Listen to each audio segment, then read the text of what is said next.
ले बता। नमस्कार सभी को, मेरा नाम मोनिका है। मैं आपके गांव में FLCRP मतलब वित्तीय साक्षरता की ट्रेनिंग देने के लिए आई हूं। इसमें हम वित्तीय साक्षरता के बारे में पढ़ेंगे। इसमें जो पहला हमारा पोस्टर है वो होता है कि गरीबी का चक्कर कैसे होता है। गरीबी का चक्कर ये आपको दिखाई दे रहा है, इसमें क्या क्या लिखा हुआ है या फिर जो भी ये फोटो इनसे कुछ पता चल रहा है? अच्छा ठीक है, इसमें जो पहले लिखा हुआ है, एक मिनट सुनो, मेरी सुनो। इसमें लिखा हुआ है कि दैनिक मजदूरी करने वाले या कम अनियमित आय, मतलब जिस तरह आप रोज जो मजदूरी कर रहा उसने खा ले वहाँ, तो उससे क्या हुआ कि हम गरीबी का चक्कर में फंसा हाँ। दूसरा है कोई बचत नहीं, अधिक कर्ज। अपने पास कोई बचत तो है को नहीं, लेकिन आप ही कर्ज अधिक ले ले वहाँ, तो उससे भी आप ही गरीबी के चक्कर में फंसा हाँ।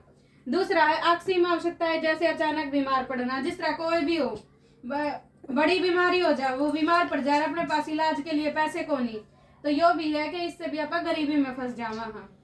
एक है आपातकालीन प्राकृतिक आपदाएं, फसल न होना, कीमतें गिर जाना, जिस तरह अपना लॉकडाउन कोरोना आया था तो उसमें सब कुछ बंद हो गया था और अपने पास के पता भाई कोई ऐसे भी थे जिनके पास खाने के लिए भी पैसे नहीं थे, तो इससे भी क्या है आप गरीबी का चक्कर में फंस जावा हाँ। दूसरा है कि कम आय के बावजूद सामाजिक जिम्मेदारियां।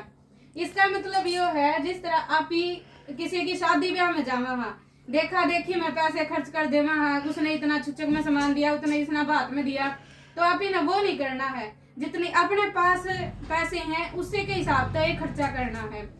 इससे क्या होगा कि जो गरीबी का चक्कर है उससे आप बाहर निकल सका हाँ। बापा 700 रुपये खर्चा करा, 700 रुपये तो कर्जा होगा। हाँ ये चीज छोड़नी पड़ेगी। 1000 रुपया का सूट का चक्कर में नहीं पड़ना है कि पता भाई अपना ब्योत नहीं है 1000 रुपया का।